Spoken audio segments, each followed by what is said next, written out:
تہجد اصل میں جسے کہتے ہیں وہ نہیں ہے کہ جو عام طور پر لوگ فجر سے کچھ دیر پہلے جاگ گئے اذان سے اور جلدی سے 8 نفل پڑھ لیے، یہ تہجد نہیں ہے۔ یہ تو فجر کا ضمیمہ بنا لیا، ہر نوافل ہے، عبادت ہے، اس کے بھی جو اس کے برکات ہیں وہ ظاہر ہوں گے، جو اس کا ثواب اور اجر اللہ دے گا۔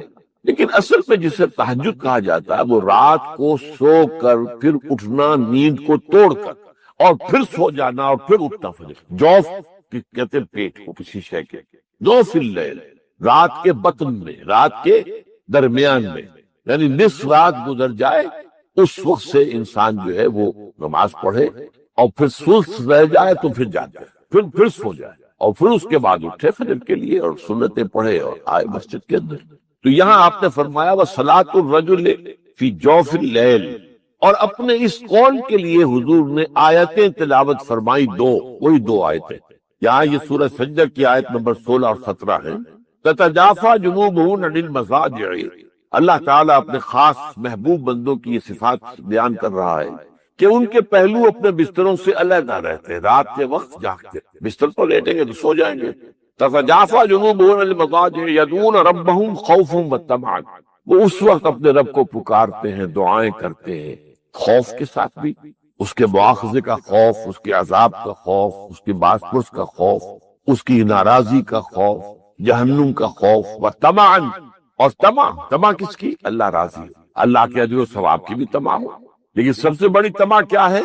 اللہ مجھ سے راضی، اس لیے سب سے اونچا مقام یہی ہے، رضی اللہ عنہم ورضوا عنہ، اللہ ان سے راضی ہو گیا، ہوا اللہ سے راضی ہو گیا۔ یہ باہمی رضا ہے، بندہ اپنے رب سے راضی رہے، وہ رہے کہ تسلیم و رضا جو بھی دنیا میں آ رہا ہے اس پر شکوہ، اللہ کا شکوہ زبان پر جو بھی آ رہا ہے یہ میرے رب کی طرف سے، وہ میرا مولا ہے، آقا ہے، دوست ہے، میرا خیر خواہ ہے، اسے معلوم ہے کہ اس شر کے پیچھے کون سا خیر آ رہا ہے، مجھے کیا پتا، مجھے تو شر نظر آ رہا ہے، خیر کی نظر نہیں آ رہا۔ اس لیے فرمایا گیا کہ ہو سکتا ہے عسیٰ ان تکرہوا شیئا وہو خیر لکم وعسیٰ ان تحبوا شیئا وہو شر لکم واللہ یعلم وانتم لا تعلمون، ہو سکتا ہے تمہیں کوئی چیز بری لگے حالانکہ اسی میں تمہارا خیر ہے، عین ممکن ہے تمہیں کوئی چیز اچھی لگتی حالانکہ اس میں تمہارا لیے شر ہے۔ اللہ جانتا ہے تم اس کیفیت کے اندر دنیا کی زندگی گزارے، اللہ تعالیٰ آخرت میں اسے راضی کرتے ہیں، اللہ اس سے راضی ہو جائے۔ اس قرآن کو اچھی سے اچھی خوشرحانی کے ساتھ پڑھو، من لم یتغن بالقرآن فلیس منا، جو قرآن کو بہتر سے بہتر انداز میں، اچھی سے اچھی آواز میں، خوشرحانی کے ساتھ پڑھنے کی کوشش نہیں کرتا وہ ہم میں سے نہیں۔ بلکہ ایک مرتبہ حضور رات کے وقت آپ گشت پر تھے اپنے ساتھیوں کے حالات معلوم کرنے کے لیے، حضرت ابو موسیٰ اشعری رضی اللہ تعالیٰ عنہ ایک صحابی ہیں، ان کے گھر کے پاس سے گزر ہوا، وہ رات کو تہجد پڑھ رہے تھے، کھڑے ہوئے کیف کے عالم میں قرآن تلاوت کر رہے ہیں۔ حضور کو بہت پسند آئی ان کی قرات، کافی دیر تک وہاں کھڑے سنتے رہے۔ اب انہیں کیا پتا کون سن رہا ہے، بالکل اسی طرح سمجھ لیجئے ایک بات یاد آئی ہے، حضور فرماتے ہیں کہ جس طرح کان لگا کر اللہ قرآن کو سنتا ہے کسی چیز کو نہیں سنتا، ہمیں نظر نہیں آتا نا، ہمیں معلوم نہیں، ہم قرآن پڑھ رہے ہیں تو سننے والا کون ہے؟ سب سے زیادہ کان لگا کر خود اللہ۔ یہاں اس لیے مجھے یاد آیا کہ ابو موسیٰ اشعری کو کیا پتا تھا کہ کون سن رہا ہے، وہ اپنی کیفیت میں نماز میں تہجد میں قرآن کی تلاوت کر رہے تھے، اور ظاہر بات ہے ان کے گھر ایکڑوں میں بنے ہوئے نہیں تھے، ایک ایک کمرہ، ایک ایک کوئی حجرہ، ایسے ہی تو گھر تھے نا صحابہ کے، لہذا حضور پاس سے گزرے، آواز آئی، کافی دیر سنتے رہے۔ اس کے بعد آپ تشریف لے گئے، صبح فجر میں ملاقات ہوئی تو حضور نے تحسین کے انداز میں فرمایا، یا ابا موسیٰ انک قد اوتیت مزمارا من مزامیر آل داؤد، اے ابو موسیٰ تمہیں تو آل داؤد کے سازوں میں سے ایک ساز اللہ نے عطا فرما دیا ہے۔ جس طرح حضرت داؤد، لہن داؤدی مشہور ہے کہ جب وہ پچھلے پہر رات کو حمد کے ترانے الاپتے تھے، قرآن میں ہے کہ پرندے شامل ہو جاتے تھے ساتھ، اور پہاڑ وجد میں آتے تھے، پہاڑ بھی ان کے ساتھ شریک ہوتے تھے۔ تو جس طرح کا اللہ نے ان کو لہن عطا فرمایا تھا، حضور نے تحسین کے انداز میں فرمایا، ہے ابو موسیٰ اشعری اللہ نے تمہیں بھی آل داؤد کے سازوں میں سے ایک ساز عطا فرمایا۔ بہرحال قرآن مجید کا جو یہ میوزک ہے، قرآن کے الفاظ کا جو حسن ہے، جہاں تک حسن معنوی ہے وہ تو ہر لفظ میں ہے، لیکن یہ حسن ظاہری، حسن صوتی، حسن لفظی، یہ اپنے کلائمیکس پر آپ کو نظر آئے گا سورہ رحمان۔ لیکن قرآن میں یہ سورت اس اعتبار سے بھی ممتاز ہے، اس کی 4 آیات پر ذرا توجہ کریں گے، عجیب حقائق سامنے آئے، جہاں یہ قرآن مجید کے حسن صوت اور حسن لفظی کی معراج ہے، وہیں اس کی پہلی 4 آیات میں 4 چوٹی کی چیزوں کا ذکر ہے۔ سب سے اونچی چیز ہے۔ پہلی آیت کیا ہے؟ الرحمن، ایک آیت ہو گئی۔ رحمان کیا ہے؟ اللہ کا نام ہے۔ کبھی آپ نے غور کیا اللہ کے ناموں میں سب سے پیارا نام کون سا ہوگا؟ رحمان۔ کیوں؟ اس کا مادہ کیا ہے؟ رحمت۔ ہمیں سب سے بڑھ کر جس چیز کی ضرورت ہے وہ کیا ہے؟ رحمت خداوندی۔ نام اچھی طرح سن لیجئے اس حضور کی قول کو۔ حضور فرماتے کوئی شخص جنت میں مجرد اپنے عمل کی بنیاد پر داخل نہیں ہو سکے گا جب تک کہ رحمت خداوندی دستگیری نہ کرے۔ کسی صحابی نے بڑی ہمت اور جرأت کا ثبوت دیا کہ پوچھ لیا کیا حضور آپ بھی؟ جب آپ نے فرمایا کوئی شخص داخل نہیں ہو سکتا جنت میں محض اپنے عمل کی بنیاد پر جب تک کہ رحمت خداوندی جو ہے وہ دستگیری نہ فرمائے۔ پوچھا گیا کیا آپ بھی؟ آپ نے فرمایا ہاں میں بھی۔ آپ انداز کیجئے کہ اگر محمد الرسول اللہ بھی رحمت خداوندی کے ضرورت مند ہو تو تاب دیگرا چے رسد، ہماری تو سب سے بڑی ضرورت رحمت خداوندی۔ اب یہ رحمت جو ہے قرآن مجید میں اللہ تعالیٰ کی یہ شان دو الفاظ کے ذریعے سے آتی ہے، رحیم اور رحمان۔ اور کوئی مادہ نہیں ہے جس سے دو نام بنتے ہوں اللہ، لیکن یہ مادہ ہے واحد رحمت کا کہ جس سے رحمان بھی ہے رحیم بھی ہے۔ رحیم صفت مشبہ ہے، رحمت دائم ہو جائے گی، مستقل ہوگی تو رحیم کہیں گے۔ اور رحمان اس میں رحمت کی ہے وہ شان ہے کہ جیسے ٹھاٹھے مارتا ہوا سمندر ہو، ہیجان کی کیفیت، طوفانی کیفیت، رحمت خداوندی کا طوفانی جوش، وہ ہے رحمان۔ آپ تو رہتے اس علاقے میں ہیں، آپ کو معلوم ہے عرب اگر بھوکا مرا جا رہا ہو تو کیا کہے گا؟ انا جوعان۔ پیاسا مرا جا رہا ہو انا عطشان۔ بہت غضبناک ہوگا غضبان، غضبان آصفہ قرآن میں آیا ہے، بہت غضبناک۔ رحمان جس کی رحمت جو ہے جوش میں ہے، ٹھاٹھے مارتے ہوئے سمندر کے مالک۔ تو یہ اللہ تعالیٰ کے ناموں میں سب سے پیارا نام۔ اب آگے چلیے، الرحمن علم القرآن، رحمان نے قرآن سکھایا۔ رحمت خداوندی کا سب سے بڑا مظہر، رحمان کی رحمانیت کا سب سے بڑا مظہر قرآن ہے۔ ان میں جو منطقی ربط ہے اس کو سمجھتے جائیے۔ اچھا آپ یہ سوچئے جو علم بھی انسان کو حاصل ہوا وہ کس نے دیا؟ اللہ نے۔ سائنس کا علم کس نے دیا؟ اللہ نے۔ علم آدم الاسماء کلہا، وہ علم الاسماء جو حضرت آدم کو دے دیا گیا تھا ازل میں، یہ اسی کا ظہور ہے، یہ اسی کی ایکسفولیشن ہے جو ہو رہی ہے اور ہوتی رہے گی ابھی۔ اور دوسرے علم ہے وہ کس نے دیا؟ اللہ۔ لا یحیطون بشیء من علمہ الا بما شاء، مخلوق میں سے کوئی اللہ کے علم میں سے کسی شے کا احاطہ نہیں کر سکتا مگر وہ جتنا اللہ دینا چاہے۔ لیکن یہ کہ تمام علوم میں چوٹی کا علم قرآن۔ نوٹ کرتے جائیے، چوٹی کی چیزیں جمع کیجیے۔ اللہ کے ناموں میں چوٹی کا نام رحمان۔ اللہ نے جو کچھ انسان کو سکھایا اس میں چوٹی کا علم قرآن۔ خلق الانسان، انسان کو پیدا فرمایا۔ سوال یہ کہ حیوانات کو کس نے پیدا فرمایا؟ آسمان کس نے پیدا کی؟ زمین کس نے پیدا کی؟ فرشتے کس نے پیدا کیے؟ کیا مطلب خلق الانسان؟ اس کی تمام مخلوقات میں اس کا کلائمیکس، اس کی تخلیق کی معراج، اس کے تخلیق کا نقطہ عروج انسان ہے۔ یہ ہے کہ جو مسجود ملائک بنا ہے۔ وَلَقَدْ كَرَّمْنَا بَنِي آدَمَ وَحَمَلْنَاهُمْ فِي الْبَرِّ وَالْبَحْرِ وَرَزَقْنَاهُمْ مِنَ الطَّيِّبَاتِ وَفَضَّلْنَاهُمْ عَلَى كَثِيرٍ مِّمَّنْ خَلَقْنَا تَفْضِيلًا۔ تو تخلیق میں سب سے اونچی تخلیق انسان، علموں میں سب سے اونچا علم قرآن کا، اللہ کے ناموں میں سب سے اونچا نام رحمان۔ کہ وہ ذات باری تعالیٰ سے جدا ہے، یہ بھی نہیں کہہ سکتے کہ اس کی ذات کا جزو لا ينفک۔ کچھ اسی طرح کا تعلق ہے قرآن مجید کا ذات باری تعالیٰ کے ساتھ۔ لیکن یہ مسئلہ قرآن مجید میں خود بیان ہوا، اور سورہ حشر کی آیت میں تو یہ فرمایا گیا، اللہ تعالیٰ نے اپنے اس کلام کی عظمت کو یوں بیان کی، وہ عظمت کما ہیا، جیسے کہ وہ فی الواقع ہے، اور جس کا کہ گویا کہ پورا ادراک ہمارے لیے اپنی بہت سی محدودیتوں کی وجہ سے ممکن نہیں، لیکن ایک تمثیل کے پیرائے میں سمجھایا، لو انزلنا ھذا القرآن علی جبل لرأیتہ خاشعا متصدعا من خشیۃ اللہ وَتِلْكَ الْأَمْثَالُ نَضْرِبُهَا لِلنَّاسِ لَعَلَّهُمْ يَتَفَكَّرُونَ۔ اگر ہم نے اس قرآن کو کسی پہاڑ پر اتار دیا ہوتا تو تم دیکھتے کہ وہ دب جاتا اور پھٹ جاتا اللہ کے خوف سے۔ اور یہ مثالیں ہیں جو ہم لوگوں کے لیے بیان کرتے ہیں تاکہ وہ غور کریں، تدبر کریں، سمجھیں۔ ما لا یدرک کلہ لا یترک کلہ، اگرچہ بتمام و کمال عظمت قرآن کا فہم ان کے لیے ممکن نہیں ہے، کسی درجے میں تو کچھ انعکاس اس کا ہو جائے، کچھ اندازہ ہو جائے، انسان اپنی ذہنی سطح کے اعتبار سے اس کی مناسبت سے کسی درجے میں عظمت قرآن کا اندازہ کر لے تو اللہ تعالیٰ کے ان الفاظ کو سامنے رکھے لو انزلنا هذا القرآن على جبل لرأيته خاشعا متصدعا من خشية الله۔ اب اس آیت کو سمجھنے کے لیے سورہ اعراف کی آیت نمبر 143 کو سمجھنا ہوگا، اسی اصول کے تحت کہ القرآن یفسر بعضہ بعضا، قرآن کا ایک حصہ دوسرے حصے کی تشریح کرتا ہے۔ وہاں یہ واقعہ بیان ہوا ہے کہ حضرت موسیٰ علیہ السلام کو جب اللہ تعالیٰ نے کوہ طور پر طلب فرمایا 30 راتوں کے لیے، جس میں بعد میں 10 کا اضافہ کر کے وہ ایک 40 رات کا ایک کورس بنا، دن رات، اس موقع پر جو مخاطبہ الہی، مکالمہ الہی سے مشرف ہوئے حضرت موسیٰ علیہ السلام، تو ان کی آتش شوق بھڑکی اور انہوں نے بڑی جرت کر کے یہ درخواست کر دی، رب ارنی انظر الیک، پروردگار مجھے اپنا دیدار بھی عطا فرما، مجھے موقع عنایت فرما، میں تجھے دیکھ سکوں۔ یہ ان کی وہ آتش شوق کا مسئلہ، لیکن جواب کیا ملا؟ لن ترانی، تو مجھے ہرگز نہیں دیکھ سکتے، ولیکن انظر الی الجبل فإن استقر مکانہ فسوف ترانی۔ لیکن ظاہر بات ہے کہ حضرت موسیٰ علیہ السلام کو بات سمجھانے کے لیے کچھ مشاہدہ بھی کرانا تھا۔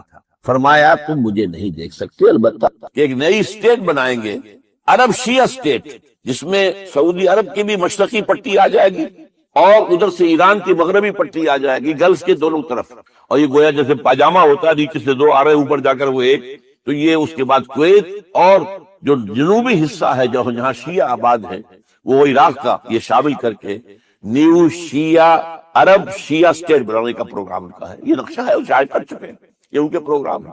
نمبر 3 یہ کہ دجالی تہذیب کے لیے یہ جو رکاوٹ ہے وہ صرف عالم اسلام میں ہے، باقی دنیا تو حیوان بن چکی ہے۔ باقی دنیا میں تو شہوت رانی جو ہے دنیا میں، عصمت و عفت کس شے کا نام ہے، کس بلا کا نام ہے، ختم ہو چکا۔ وہ جو بھی ہے اس تہذیبی جو غلبہ چاہتے ہیں، وہ اپنی تہذیب کا جو چاہتے ہیں ڈنکا بجے، اس میں بھی سب سے بڑی رکاوٹ اسلامی ہے، مسلمان ہے۔ مسلمان ممالک میں ابھی تک قائم ہے وہ اسلامی جو بھی کچھ نہ کچھ معاشرہ ہے ہمارا، والدین کی کوئی عزت و احترام ہے، والدین کی خدمت کرنے کو کچھ سمجھتے ہیں کہ بڑھاپے کے اندر ان کی خدمت کرنا ہمارا فرض ہے، ادب کرتے ہیں ان کا۔ پھر یہ کہ ایک بیوی ایک شوہر 50 سال تک ساتھ ساتھ زندگی گزارتے ہیں، پوری طرح ایک دوسرے کے ساتھ وفاداری کرتے ہیں۔ وہ ٹھیک ہے، غلطیاں کبھی کسی سے کوئی ہو گئی ہو، لیکن ہمارا خاندانی نظام انٹیکٹ ہے۔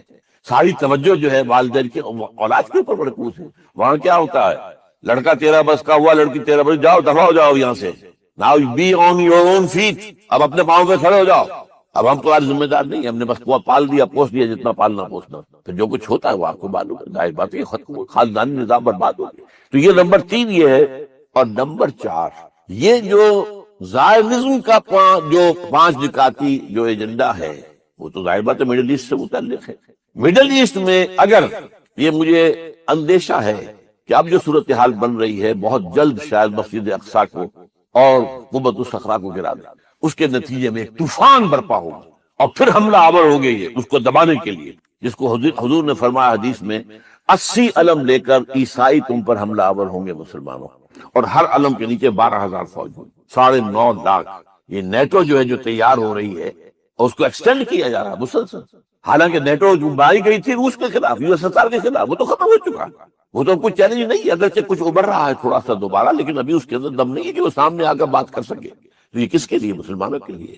یہ جو 5 نکاتی ایجنڈا ہے اس کو پورا کرنے کے لیے ظاہر بات جنگ تو یہی ہوگی، اس جو ہے گریٹر اسرائیل کے اندر پورا عراق لینا ہے، گریٹر اسرائیل میں پورا شام لینا ہے، پورا لبنان لینا ہے، اور ترکی کا کچھ جنوبی حصہ لینا ہے، سعودی عرب کا شمالی حصہ لینا ہے، بشمول مدینہ منورہ۔ مکے کی بات وہ نہیں کرتے، وہ تو اس لیے کہ کبھی بھی وہ مکے میں آباد نہیں رہے، مدینے میں آباد تھے یہ، اور مصر سے سارا اس کا جو زرخیز علاقہ ہے، دی فرٹائل ڈیلٹا آف نائل، وہ لینا ہے۔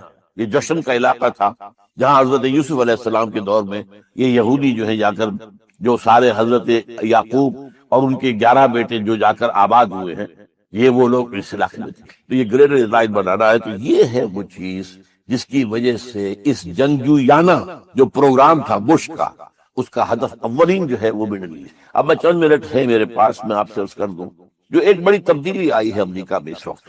اوباما وہ جو صدر بن گیا ہے، براک ایچ اوباما، اب اس سے بڑی امیدیں بھی وابستہ کی جا رہی ہیں، شاید وہ کوئی تبدیلی لائے گا، شاید وہ کچھ اچھا کام کرے گا، شاید بہرحال مسلمان کا خون اس کی رگوں کے اندر ہے، اس کا باپ اور دادا مسلمان تھے، ماں جو ہے تو عیسائی تھی، وہ تو وائٹ امریکن تھی، لیکن باپ جو ہے وہ کینیا کا ایک مسلمان تھا، سیاہ فام تھا، بہرحال یہ ہے اس کی رگوں میں کوئی نہ کوئی خون ہے، کوئی جینس تو آئے ہیں، تو بڑی امیدیں وابستہ کی جا رہی ہیں۔ لیکن بات چیزیں سمجھ لیجیے، پہلی بات تو یہ ہے کہ امریکہ کی پالیسیاں دو ہوتی ہیں، ایک ڈومیسٹک، ایک گلوبل یا انٹرنیشنل۔ یہ جو حکومتیں بدلتی ہیں ان میں ڈومیسٹک پالیسیز میں کوئی چینجز آ سکتی ہیں، یعنی ٹیکس کے اندر زیادہ کر دیا جائے، کم کر دیا جائے، انٹرسٹ ریٹ زیادہ کر دیا جائے، کم کر دیا جائے، امیگریشن پر پابندیاں لگائی جائیں، دروازے کھولتی ہیں ڈومیسٹک پالیسی۔ ان کی جو گلوبل ہوتی ہیں، انٹرنیشنل پالیسیز ہوتی ہیں، فارن پالیسی، وہ تو 10 15 سال پہلے اس کا نقشہ بنا کر، اور اس کے لیے بڑے سے بڑے تھنک ٹینکس، 3 جو سب سے بڑے ادارے ہیں اس میں جو حصہ لیتے ہیں، CIA ہے،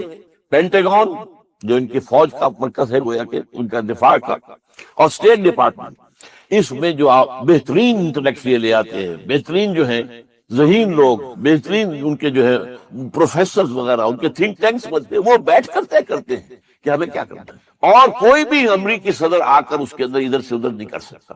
یہ پالیسی بش کی جو کی تو جاری رہے گی۔ چنانچہ اب آپ دیکھیے پہلا کام کیا کیا اس نے، ایک بڑے کٹر یہودی کو chief of staff of white house بنایا، کٹر، اس کا نام ہے رام ایمانوئل۔ امانوئل یہ پرانے نام ہوتے ہیں یہودیوں کے، اور اس میں رام پہلے ہے۔ یہ کٹر ہے جو لیکوڈ پارٹی ہے اسرائیل کی، جو کہ زیادہ سخت ہے، زیادہ مذہبی ہے، زیادہ ایکسٹریمسٹ ہے، زیادہ رائٹسٹ ہے، یہ اس کا تعلق اسے اس نے بنایا ہے۔ اور اسرائیل کے اخبارات نے جو ہے فتح کے شادیانے بجائے ہیں کہ اب ہمارے راستے میں کوئی رکاوٹ نہیں بن سکتا۔ اب تو ہمارا آدمی جو ہے وہ وائٹ ہاؤس کو جا کر بیٹھ گیا ہے، chief of staff, white house کے پورے سٹاف کا چیف، پورا سیکریٹریٹ کا جو ہے سب سے بڑا جو ہے اتھارٹی، وہ رام ایمانوئل ہے، وہ یہ سائی کٹر یہودی۔ نمبر 2، غور کیجئے، ایک ہندو کو اس نے اپنا بشیر بنایا ہے، اس کا نام ہے سونال شاہ، اور یہ خاص طور پر ایک بڑی کٹر قسم کی، متعصب قسم کی، مسلمانوں کی بہت شدید مخالف جماعت ہے، وشوا ہری پرشانت، اس کا جو اسٹوڈنٹ ونگ ہے بجرنگ دل، یہ اس سے متعلق ہے، اس کو اپنا بنایا ہے ایڈوائزر۔ گویا کہ ایڈوائزر کس کے لیے ہوگا؟ ساؤتھ ایشیا کے لیے ہوگا، تبھی تو ایک ہندو کو لیا ہے، ہندوستانی کو لیا ہے۔ یہ ساری چیزیں ذہن میں رکھیے کہ کسی خیر کی توقع نہ رکھیے۔ وہ فساد جو چل رہا ہے، ظہر الفساد فی البر والبحر بما کسبت ایدی الناس، اور جو میں نے دوسری آیت آپ کو پڑھ کر سنائی تھی کہ اب اس وقت صورت کیا ہے، اذ جاؤکم من فوقکم ومن اسفل منکم، اس لیے کہ اس وقت جب غزوہ احزاب کے موقع پر فوجیں آئی تھی تو وہ اوپر سے بھی آئی تھی، نیچے سے بھی آئی تھی۔ اوپر سے مراد شمال اور مشرق، اور جنوب جو ہے وہ نیچے کا علاقہ کہلاتا تھا۔ اسی طرح میں نے آج آپ کو بتایا ہے کہ اس وقت ایک تو اوپر ہے غلاف 3 دجالیت کے، اور ایک زمین پر یہ ہے پروگرام جو بن رہا ہے، یہ جو ساری لابی جو ہے زائنسٹ لابی، اس کے اندر یہودی بھی ہے اور اس میں عیسائی زائنسٹ بھی ہے، ان سب کا یہ نقشہ ہے عالم اسلام کو درہم برہم کر دینے کا۔ وہ مرد کے احساسات و جذبات سے واقف نہیں۔ یہ عادلانہ نظام وہی ہستی دے سکتی ہے جس نے مرد کو بھی پیدا کیا، عورت کو بھی پیدا کیا۔ ایک امپلائر امپلائی ریلیشن شپ ہے، کارخانے دار ہے، وہ لوگوں کو رکھتا ہے مزدور۔ اب جو بھی پروڈکشن ہو رہی ہے، جو نفع ہو رہا ہے، اس میں کتنا حصہ مزدور کا ہونا چاہیے، کتنا سرمایہ دار کا ہونا چاہیے، کون طے کرے گا؟ یا سرمایہ دارانہ نظام بن جائے گا اور مزدور کمر توڑنے والی محنت کرنے کے باوجود زندگی کے بنیادی جو تقاضے ہیں ان کو بھی حاصل نہیں کر سکے۔ میں نے آپ کے ممبئی شہر میں جو اس وقت دیکھا ہے، یہ جو چھوٹے چھوٹے خانے بنے ہوئے کبوتروں کے سے جن میں انسان رہ رہے ہیں اور پوری زندگی ان میں گزارتے ہیں، یہ انسان جبکہ اونچے اونچے محل موجود ہیں، بڑی بڑی عمارتیں موجود، ایکڑوں پر پھیلی ہوئی کوٹھیاں موجود، یہ ہے ننگا کیپٹلسٹک نظام، ننگا اوریاں۔ اسی کا رد عمل تھا جو کمیونزم کی شکل میں ظاہر ہوا، ایکویلٹی ہونی چاہیے، لیکن اس کمیونزم نے شکل اختیار کر لی، ون پارٹی ڈکٹیٹرشپ، تمہیں کوئی حق حاصل نہیں ہے، نہ کچھ کہہ سکتے ہو، نہ تنقید کر سکتے ہو، نہ رائٹ آف ایسوسیشن ہے، نہ right of expression of opinion ہے، بس کام کرو، تنخواہ لو، روٹی کھاؤ، اللہ اللہ خیر۔ یہی وجہ ہے کہ وہ نظام بھی مر گیا۔ اسی طریقے سے کسی بھی نظام میں اگرچہ حاکم مطلق تو اللہ ہے، پھر بھی کوئی نظام آپ بنائیں گے تو کچھ حکام ہوں گے، اولو الامر ہوں گے۔ خلافت راشدہ پہ بھی تھے نا، امیر المومنین تھے، اولو الامر تھے۔ عوام میں اور ان کے درمیان حقوق و اختیار کا توازن کیا ہو، کون طے کرے گا؟ اولو الامر تو چاہیں گے سارے اختیارات ہمارے پاس، ٹوٹلیٹیرین اسٹیٹ قائم ہو جائے، عوام چاہیں گے ہمارے پاس اور ہمیں اتنی آزادی ہو کہ مادر پدر آزاد ہو جائے، جو چاہے کرے، ہومو سیکسول ہو جائے، ہومو سیکسول میرجز کرے، ہمیں کوئی روکنے والا نہ ہو۔ تو میں نے آپ کو بتایا اجتماعی نظام کے یہ 3 گوشے ہیں، معاشرتی نظام، معاشی نظام، سیاسی۔ آج کے انسان کی اصل ضرورت، اس لیے کہ اس طرح کا ہمہ گیر نظام اس سے پہلے تھا ہی نہیں، لوگوں کو آزادیت۔ آج آپ کا پورا تعلیمی نظام بھی اسی نظام کے تحت ہے۔ آپ کہاں لے جائیں گے اپنے بچوں کو؟ آپ ان کے حوالے کر کے اپنے ہاتھ دھو لیتے ہیں۔ You wash your hands of your children. وہ نظام جو چاہے گا بنا دے گا ان کو۔ گلا تو گھونٹ دیا اہل مدرسہ نے تیرا، کہاں سے آئے صدا لا الہ الا اللہ؟ کیا کریں گے؟ انہیں کہیں کسی تہ خانے میں تو بند نہیں کر سکتے۔ آپ اپنے گھر میں ٹیلی ویژن نہیں لائیں گے، وہ جا کر دکان پہ دیکھیں گے۔ جب تک نظام درست نہ ہو، اور نظام کی ہدایت ہے جو قرآن نے دی ہے اصل، ورنہ اخلاقیات کا معاملہ میں آپ سے عرض کر دوں کہ یہ تو نوع انسانی کی مشترک میراث ہے۔ سچ بولنا اچھا ہے، جھوٹ بولنا برا ہے، کون نہیں جانتا؟ کیا ہندو نہیں جانتا؟ کیا بدھ مت کا پیرو نہیں جانتا؟ وعدہ کرنا اچھا ہے، وعدہ خلافی بری ہے، کون نہیں جانتا؟ عیسائی نہیں جانتا، یہودی نہیں جانتا، سب جانتا۔ بیسک ہیومن مورالٹی تو ہمارے اندر ہے، جیسا کہ میں نے آیت آپ کو سنائی، وَنَفْسٍ وَمَا سَوَّاهَا فَأَلْهَمَهَا فُجُورَهَا وَتَقْوَاهَا۔ انسان کا نفس جو اللہ نے پوری طرح تیار کر دیا، نوک پلک سوار دی، اور اس میں نیکی اور بدی کی تمیز ودیت کر دی۔ لہذا اصل ہدایت ہے آج جس کی ضرورت ہے وہ اجتماعی نظام۔ 2 منٹ اور لے لوں آپ کے۔ 300 سال سے انسان اسی اجتماعی عدل کی تلاش میں ادھر سے ادھر ٹھوکرے کھا رہا۔ کوئی 250 برس سے زیادہ ہو گئے ہیں۔ فرانس میں انقلاب آیا، کیوں آیا؟ یہ بادشاہت، چھ دارت، بادشاہ کون ہے؟ وہ بھی انسان ہے، ہم بھی انسان ہیں، اسے کیا حق ہے کہ وہ حکومت کرے؟ لہذا انقلاب آیا، سخت خونی انقلاب آیا، لوگوں نے چاہا کہ عدل ہو، لہذا فرینچ ریولوشن آیا۔ لیکن چونکہ وہ ریولوشن یک طرفہ تھا، صرف سیاسی نظام بدلا، معاشی نظام نہیں بدلا، سود موجود رہا، لہذا اس کے بعد کیپٹلزم کی لعنت مسلط ہو گئی۔ پہلے لارڈز اینڈ بیرنز اور بڑے بڑے زمیندار اور جاگیردار سروں پر مسلط تھے، اور اب کارخانے دار اور کیپٹلسٹ مسلط ہو گئے۔ آج کی جمہوریت کیا ہے؟ دس از دی ڈکٹیٹرشپ آف دی کیپٹلسٹ۔ یہ تو اصل میں کیپٹلزم ہے، کیپٹلسٹ کی ڈکٹیٹرشپ ہے جس وقت ہو رہی۔ اچھا، اس سے نجات پانے کے لیے چھلانگ لگائی دوسری طرف کمیونزم، تو وہ میں آپ کو بتا چکا، وہاں انفرادی آزادی ختم ہو گئی، اب وہ بھی مر گیا۔ اب فوکو یاما نے تو کتاب لکھ دی اینڈ آف ہسٹری، بس ثابت ہو گیا کہ ہمارا نظام لبرل سیکولر ڈیموکریسی اور انٹرسٹ بیسڈ کیپٹلزم، اس سے بہتر کوئی نظام ہے ہی نہیں، سب ختم ہوگا۔ لیکن ایک نظام ہے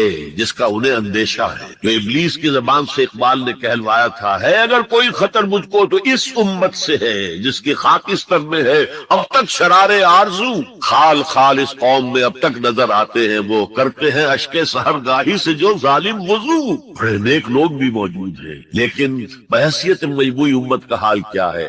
جانتا ہوں میں یہ امت حامل قرآن نہیں، جانتا ہوں میں یہ امت حامل قرآن نہیں ہے، وہی سرمایہ داری بندہ مومن کا دین۔ جانتا ہوں میں کہ مشرق کی اندھیری رات میں بے ید بیضا ہے پیران حرم کی آستی، پیر ہیں، مرشد ہیں، ان کی آستینوں میں ید بیضا نہیں ہے، حضرت موسیٰ والا۔ بہرحال فوکو یاما کی نفی کی پھر بعد میں، اور کتاب لکھی گئی کلیش آف سیویلائزیشنز، تہذیبوں کا ٹکراؤ ابھی آئے گا۔ تو میں اس سے زیادہ اس ایشو پر نہیں جانا چاہتا۔ ہدایت، انفرادی ہدایت بھی قرآن میں ہے، اور سب سے بڑھ کر اجتماعی ہدایت جس کی آج کے انسان کو سب سے زیادہ ضرورت، سسٹم آف سوشل جسٹس جو صرف اللہ دے سکتا ہے، اس لیے کہ کارخانے دار بھی اسی کی مخلوق ہے اور مزدور بھی اسی کی مخلوق، جو اولو الامر ہے وہ بھی اسی کے پیدا کرنا ہے، اور جو عوام ہے وہ بھی اسی کے پیدا کرتا ہے، مرد بھی اسی کا پیدا کرتا ہے، عورت بھی اس کی پیدا کرتا ہے۔ جیسے ایک حدیث میں آتا الخلق عیال اللہ، تمام مخلوق اللہ کے کلبے کے مالک، وہ عدل دے گا، وہ سوشل جسٹس دے گا،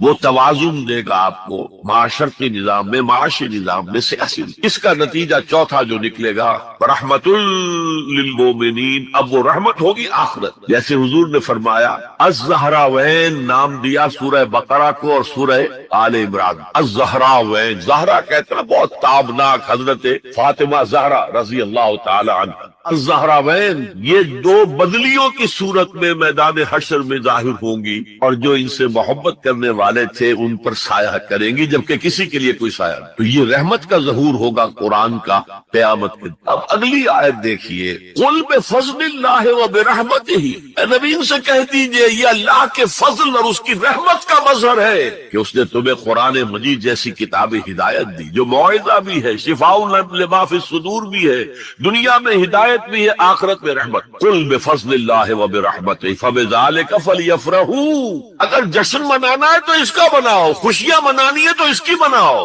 هو خیر مما یجمعون، یہ دولت ان تمام چیزوں سے زیادہ قیمتی ہے جو انسان جمع کرتا ہے، دولت جمع کرتا ہے، مال، اسباب، جائیداد، کاروبار، اور محل بناتا ہے، اس میں وہ اعلیٰ فرنیچر رکھتا ہے، اس میں لا کر ڈیکوریشن پیسز کہاں کہاں سے پوری دنیا سے لا کر رکھتا ہے۔ ان سب سے کہیں زیادہ قیمتی شے قرآن۔ اب آئیے 4 آیات سورہ رحمان کی اولین 4 آیات۔ الرحمن، یہ جملہ نہیں بنا، یہ تو صرف مبتدا ہے، لیکن آیت پوری ہے۔ الرحمن علم القرآن خلق الانسان علمہ البیان۔ یہ اصل میں جو 4 آیتیں، ان میں 4 چوٹی کی چیزوں کا بیان، ٹاپ موسٹ چیزیں۔ اللہ کے ناموں میں سب سے پیارا نام رحمان، اگرچہ قرآن میں کثرت سے آیا ہے اللہ، وہ کیوں؟ اہل عرب صرف اسی نام سے واقف تھے، اللہم اللہم دعائیں مانگا کرتے، اور آپ کو معلوم ہے سورہ فرقان میں تو اعتراض بھی انہوں نے کیا، یہ رحمان کا کون ہے، ہم تو جانتے نہیں ہیں، یہ کہاں سے لے آئے ہوئے محمد تم رحمان صلی اللہ علیہ وسلم۔ لیکن آپ غور کریں تو سب سے پیارا نام رحمان۔ دیکھیے رحمت سے یہ 2 نام بنائے گئے، الرحمن الرحیم۔ 113 مرتبہ تو تمام صورتوں کے سے پہلے یہ آیت موجود ہے، الرحمن الرحیم، بسم اللہ الرحمن الرحیم۔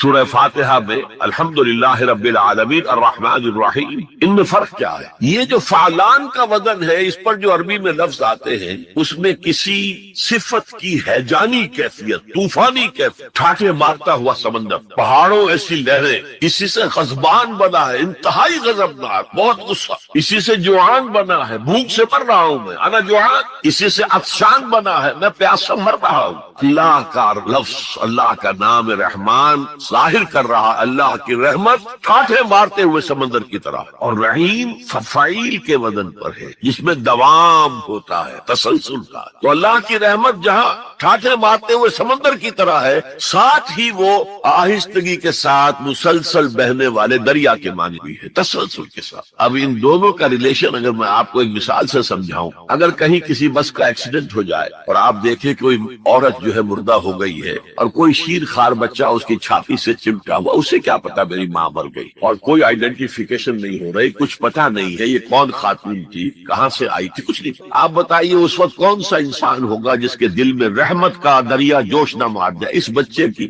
سرپرستی میں کر لوں، یہ انسان کی فطرت ہے۔ لیکن جب وہ گھر لے جائے گا تو ہو سکتا ہے کچھ دن کے بعد وہ محسوس کرے کہ میں نے خامخواہ کو یہ بوجھ اپنے اوپر لے لیا ہے، میرے تو اپنے بچے بہت، گویا کہ جوش تو آیا، دوام اس میں نہیں ہے۔ اللہ کی رحمت آنکھیں مارتے ہوئے سمندر کی طرح بھی ہے، اور اس میں دوام ہے، دریاؤں کا سا دوام، تسلسل سے بہنے والا۔ اور سب سے پیارا میں کیوں کہہ رہا ہوں یہ نام، ہمیں سب سے بڑی ضرورت رحمت کی۔ دیکھیے اللہ رازق ہے، اللہ رازق ہے، ہمیں رزق دیتا تاکہ ہم زندہ رہیں، اور اس نے ہمیں زندگی اس لیے دی ہے لِيَبْلُوَكُمْ أَيُّكُمْ أَحْسَنُ عَمَلًا، تاکہ تمہارا امتحان لے۔ تو رزق دینا اس کی ضرورت ہے، میری ضرورت نہیں ہے۔ مجھے زندہ رکھنا چاہتا ہے تاکہ وہ امتحان میں دوں تو رزق دے گا مجھے۔ لیکن رحمت کون سی چیز ہے؟ میں حدیث آپ کو سناتا ہوں۔ ایک دفعہ آپ نے فرمایا کوئی انسان محض اپنے عمل کی بنیاد پر جنت میں داخل نہیں ہو سکے گا جب تک کہ رحمت خداوندی دستگیری نہ کرے۔ اسی صحابی رضی اللہ تعالی عنہ نے بڑی ہمت سے، جرأت سے،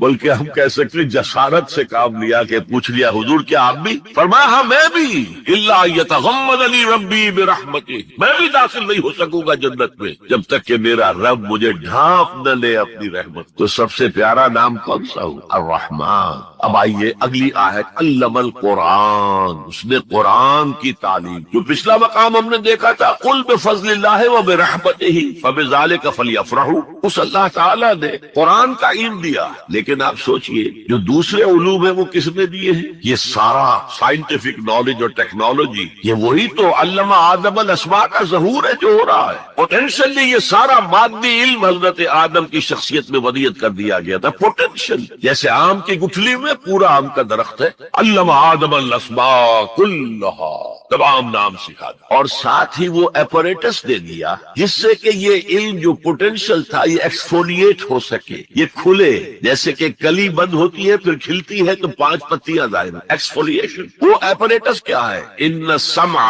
والبصر والفؤاد کل اولئک کان عنہ مسئولا، کانوں سے سنو، آنکھوں سے دیکھو، اس دماغ میں سینس ڈیٹا فیڈ کرو، پروسیس کرو، نتیجہ نکالو، میموری کے حوالے کر دو، اور سوچو اور دیکھو اور مشاہدہ کرو، نتائج اس سے نکالو، پچھلی میموری سے اس کو ٹیلی کرو، کوئی نئی چیز مل گئی ہے تو اس کو بھی سٹور کر لو۔ یہی ہے نا، میں مثال دیا کرتا ہوں کہ کسی شخص نے ہمارے آباء و اجداد میں سے کوئی 1000ویں پیڑھی ہماری ہوگی، ابھی تک انسان کسی سورس آف انرجی سے واقف نہیں تھا، پھل کھاتا تھا یا گوشت کچا کھاتا تھا۔ کسی شخص نے دیکھا کہ اوپر سے ایک چٹان گری اور نیچے بھی چٹان تھی تو آگ کا شعلہ برآمد ہو گیا، اوہو یہ کیا ہے؟ اب اس نے ویریفائی کرنے کے لیے 2 پتھر لیے، ٹکرائے، شعلہ پیدا ہو گیا، آگ ایجاد ہو گئی، the most primary source of energy. اس سے آگے کسی نے دیکھا کہ ہانڈی چڑھی ہوئی ہے چولہے کے اوپر اور ڈھکنا اس کا ہلا، اسے کون ہلا رہا ہے؟ تو جن ہے، بھوت ہے، کون ہے؟ بعد میں معلوم نہیں، یہ سٹیم ہے،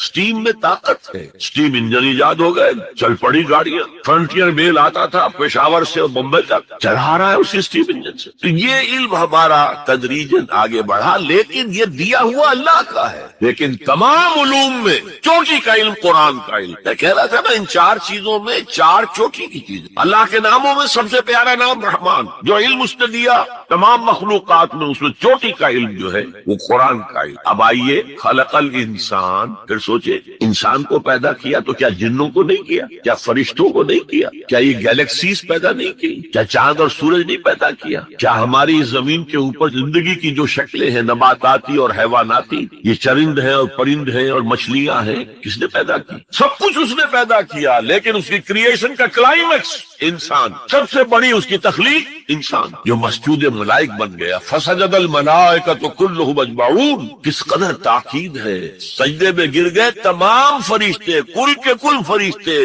جمع ہو کر 3 مرتبہ۔ کہیں شبہ رہ جائے جبرائیل نے نہیں کیا ہوگا سجدہ یا اسرافیل نہیں، کلھم اجمعون۔ یہ انسان شاہکار ہے اللہ کی تخلیق کا۔ فرمایا ہے خلقتہ بیدی، اے ابلیس تو اس آدم کو سجدہ نہیں کرنا چاہتا جسے میں نے اپنے دونوں ہاتھوں سے بنایا۔ کیا معنی اس کے؟ اللہ کے 2 ہاتھ کیا ہیں؟ الا لہ الخلق والامر، 2 عالم ہیں، ایک عالم امر ہے، ایک عالم خلق ہے۔ عالم امر میں اللہ کے حکم کی تعمیل چشم زنن میں ہو جاتی ہے، انما امرہ اذا اراد شیئا فانما یقول له کن فیکون۔ اور عالم خلق میں وقت لگا، آم کی گٹھلی سے درخت تو بنے گا آم کا، لیکن کتنے سال لے گا؟ ماں کے پیٹ میں بچہ پرورش تو پائے گا لیکن 9 مہینے لے گا۔ اللہ نے فرمایا کتنی جگہ پر میں نے آسمان اور زمین 6 دنوں میں پیدا ہے۔ عالم خلق میں ٹائم کا ایلیمنٹ ہے، عالم امر میں کوئی ٹائم نہیں۔ عالم امر سے تعلق رکھنے والی صرف 2 مخلوقات، فرشتے اور انسانی ارواح۔ یسألونک عن الروح قل الروح من امر ربی۔ اور عالم خلق سے ہمارا یہ جسم ہے، حیوانی وجود ہمارا جو زمین سے آیا ہے، منہا خلقناکم وفیہا نعیدکم ومنہا نخرجکم تارۃ اخری۔ یہ یہاں سے آیا تو یہی چلا جائے گا، روح وہاں سے آئی اور وہی لوٹے گی۔ انا للہ وانا الیہ راجعون، یہ ہمارا جسم تو نہیں جائے گا۔ الرحمن علم القرآن خلق الانسان علمہ البیان۔ انسان کو جو صلاحیتیں دی اللہ نے، ان میں سب سے بڑی صلاحیت قوت بیان، اسی لیے انسان کو اہل منطق کہتے ہیں حیوان ناطق، بولنے والا حیوان، یہ اپنے آپ کو ایکسپریس کرنے کی صلاحیت۔ یہ تمام صلاحیتوں میں چوٹی کی صلاحیت ہے۔ دیکھیے ہمیں آنکھیں دی ہیں، حیوانوں کی بینائی ہم سے کہیں زیادہ ہے۔ ایسے حیوان بھی ہیں کہ جنہیں لائٹ کی ضرورت ہی نہیں، بغیر روشنی کے دیکھتے ہیں۔ یہ باز اور شاہین بڑی بلندی سے زمین پر پڑی ہوئی سوئی کو دیکھتے ہیں۔ سماعت ہمیں دی تو بہت سے حیوانات کو ہم سے بہت زیادہ سماعت دی۔ آپ گھوڑے پر سوار جا رہے ہیں، آپ نے کوئی آواز نہیں سنی، گھوڑے نے سن لی ہے، اس کی کنوٹیاں کھڑی ہو گئی، اینٹینا کھڑے ہو گئے، سوار کو معلوم ہوا تو خطرہ ہے، اس نے تو کچھ نہیں سنا تھا۔ پھر کتنے حیوان ہیں جو